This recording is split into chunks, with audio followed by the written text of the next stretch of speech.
Today's lesson is all about sedimentary rocks. Now, in the bell ringer for today, you were asked to try to identify 3 pictures of sedimentary rocks. The pictures that you see on the screen here are actually pictures of the same 3 rocks that you were asked to identify in your bell ringer.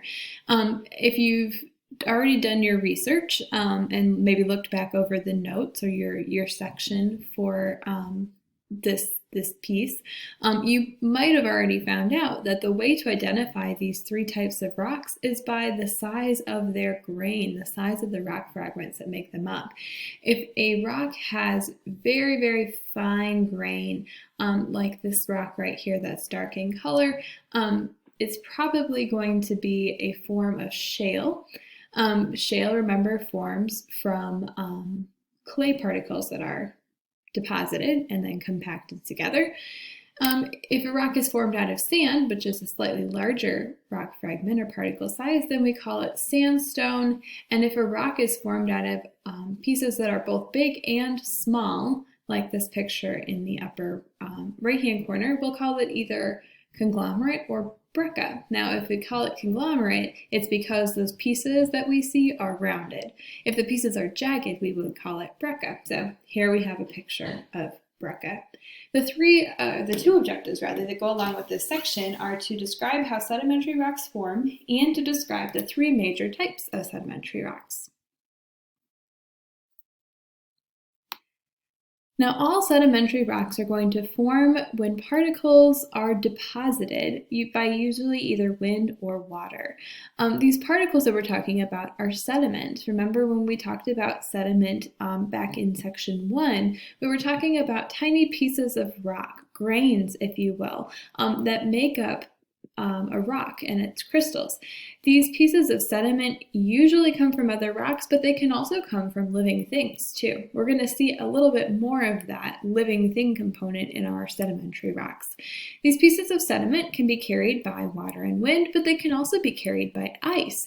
As they begin to fall out of the water, out of the wind, or off of the ice, they're going to build up in layers. And you can see some of those layers here on the screen. In order for these little fragments to separate, these pieces of sediment to separate from the rock or the organism that they originally belonged to, erosion has to take place. Now, erosion is a destructive force. Remember way back when we were all in the classroom together, we talked about constructive forces and destructive forces. We said constructive forces, just like if you're being a constructive teammate on your team, are building substances up. You might be building up a teammate, or we might see mountains being built up through the constructive force of 2 convergent boundaries coming together. A destructive force is the opposite of that. It's going to be breaking things down. It's going to be wearing things away. Erosion is always wearing away or breaking up rock. Some destructive forces that can cause erosion are heat and cold. Interesting that temperatures are that powerful, but they are. Rain, waves, and also things like ice grinding along a surface. Think of it like big glaciers running their way over the surface of the earth. After the little fragments of sediment have been eroded, they've been dislodged from where they started, then eventually a process called deposition is going to occur. And this is the process where all of those pieces of sediment settle out or fall out of the agent that's carrying them, whether that's wind or water or ice. After the sediment's been deposited, it can start the process of forming a sedimentary rock. Remember, in your sedimentary rock projects that you're working on, you had to model 2 processes, one being compaction and the other cementation. So those 2 processes together can happen after the sediment has been deposited. In addition to the rock pieces that we oftentimes think of when we think of sediment, things like shells and bones, leaves and stems, other remains of living things can all be sediment that is deposited in this process of deposition. Once the pieces are laid down, they're going to start to press together. Think about it like a bunch of books being set on top of perhaps your legs or your stomach. 1 or 2 books, not that bad. But if we were to pile 4, 5, 6, 100 books on your lap, all of a sudden you're going to start to feel a lot of pressure. It's because the weight of those books keeps getting bigger as it's pressing down on you. As sediment falls on top of itself, the weight of those layers above the original pieces of sediment start to compact them together, start to press them all together. And then eventually, after this compaction has happened for a while, we're going to see another process called cementation occur. And the reason that cementation happens is because as these minerals are slowly compressing together, some of them are dissolving into the water that's flowing in and around the particles. Remember, there are a lot of minerals, especially, that are able to dissolve. Halite, which is salt, dissolves in water really easily, right? The ocean is full of halite dissolved in water. It's salt water. And so eventually, these particles that have dissolved in water, as the water's flowing through the compacting sediment, are going to start to come out of solution. They're going to start to recrystallize. And as they recrystallize, notice now they're going to be in a different place, right? They're going to actually glue all those other particles of sediment together. Now, this process can take a really long time to happen.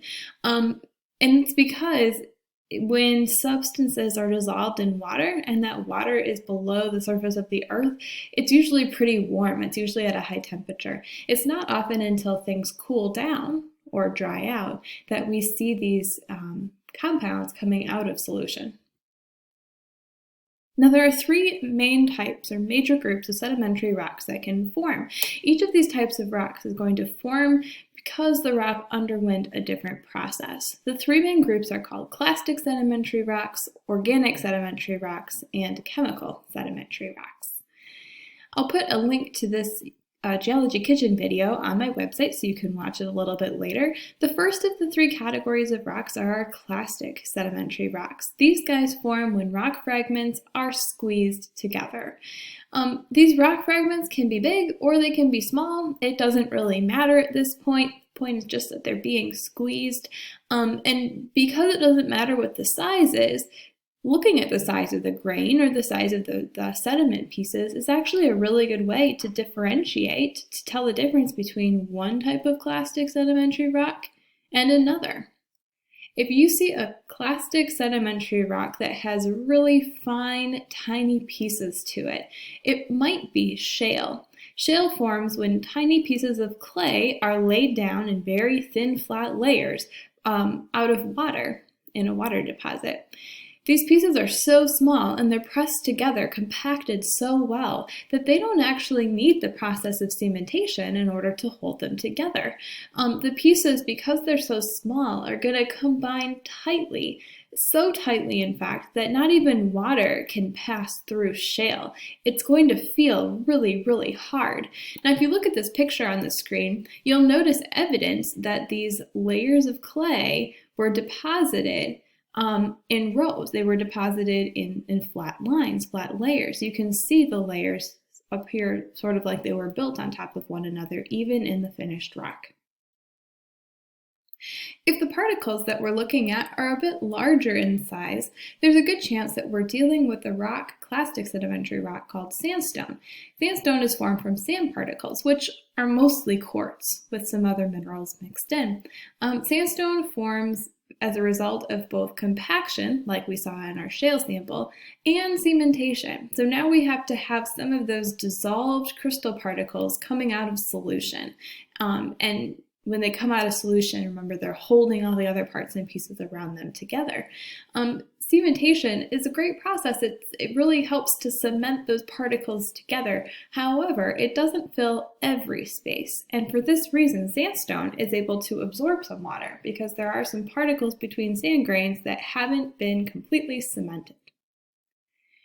If we're looking at rocks that contain fragments of all shapes and sizes, chances are we're dealing with a rock called conglomerate or a rock called breccia. Conglomerate is a clastic sedimentary rock. Remember, that means that it's made up of a bunch of rocks bound together that forms from fragments with rounded edges. So notice that in this piece of conglomerate on the screen, all of the rock pieces that we see, even though they're all different sizes, are all shaped similarly. They're all by and large round. On our right here, we see an example of breccia. This is a clastic sedimentary rock that forms from fragments that have sharp edges. Notice again, those pieces are all different shapes, all different sizes, but they all have jagged edges to them. That's going to be characteristic always of the rock breccia. The second group of sedimentary rocks were our organic sedimentary rocks. An organic sedimentary rock forms from the remains not of other rocks, but of plants and animals that were deposited over time in layers under the earth. When we use the word organic, we're talking about substances that were once a part of a living thing or are made up of things that a living thing might have made. So for instance, a spider is a living thing. That would be organic. But a spider makes a web, and for that reason, we would probably qualify the spider web as being organic as well. It was made by a living thing. There are two really important organic sedimentary rocks that you need to know about. The first is coal, which we often use for fuel, that's why it's important, and the second is limestone, which we use often for building. Coal forms from the remains of swamp plants that were buried in the water. There's a really neat 3D model of how coal forms that I'm going to link on my website. You can just see a clip of the video here. I'd encourage you to watch it just so you have a better understanding of what's actually happening as coal is forming. This process of making coal, forming coal from dead decaying swamp plants, takes a really long time. Now in the video clip, if you choose to watch it on my website, they're going to use words like millions and even billions of years. Remember that when we're talking about that in science, we deal with millions and billions of years as an assumption, not necessarily as the cold hard truth. The second type of organic sedimentary rock is limestone. Now you've probably heard of limestone. There's a fair amount of limestone in the rock under Illinois. Limestone forms from the shells of once living organisms. Now, if you think about it, if you look outside, there aren't a lot of organisms, animals, that are made up of shells or that have shells in our backyards. The reason that there's a lot of limestone in Illinois, even though it doesn't look like there maybe should be, is because a long time ago, and I'm guessing you can figure out when, there was actually water over Illinois. And in that water lived all sorts of marine animals that had shells. Things like clams and different types of gastropods. So that's the reason why we have limestone in Illinois. Limestone forms when these living things that have shells, their shells are made of a substance called calcite, die and they fall to the ocean floor. Over time, all of these creatures are going to start to lay on top of one another, and they're going to form layer on top of layer on top of layer. As those layers build, they're going to apply pressure, weight to the layers underneath them. They're going to start to compact. Eventually, some of the calcite from those shells is going to dissolve into the water. And as it dissolves, it's going to find its way in between all the other particles. Eventually, that dissolved calcite is going to come out of solution, and it's going to work like a glue, remember the process of cementation, to harden in between all those remaining fragments and to cement them together. One of the most common types of limestone that you and I perhaps see is chalk. The last of the three groups of sedimentary rocks are chemical rocks. Chemical sedimentary rock forms when minerals are dissolved in a crystallized solution. And so when we talked about minerals back in chapter 4 that form through the process of evaporation, we were also talking about chemical sedimentary rocks. Limestone forms this way. Calcite dissolves in lakes and underground water deposits and then eventually comes out of solution, forming crystals. Those are chemical sedimentary rocks. Halite and gypsum are also chemical sedimentary rocks. Here's a Geology Kitchen video for you that I will link on my website for you to watch later. Sedimentary rocks are also useful, just like the igneous rocks we talked about in section 2. Sedimentary rocks aren't often going to be used for tools. They're not quite that hard, but because they're not as hard, they've made an awesome building material for thousands of years. Both sandstone and limestone are durable, but soft enough that they can be pretty easily cut into blocks or slabs. The White House actually is made of sandstone. I wonder if you knew that. Limestone, in addition to being used in building, is used in industry. If you recall back, it was one of the important ingredients for smelting iron ore. Limestone is also used in cement, so if you've been going for walks during this time of quarantine, chances are you've been walking on a whole lot of limestone. The homework for this week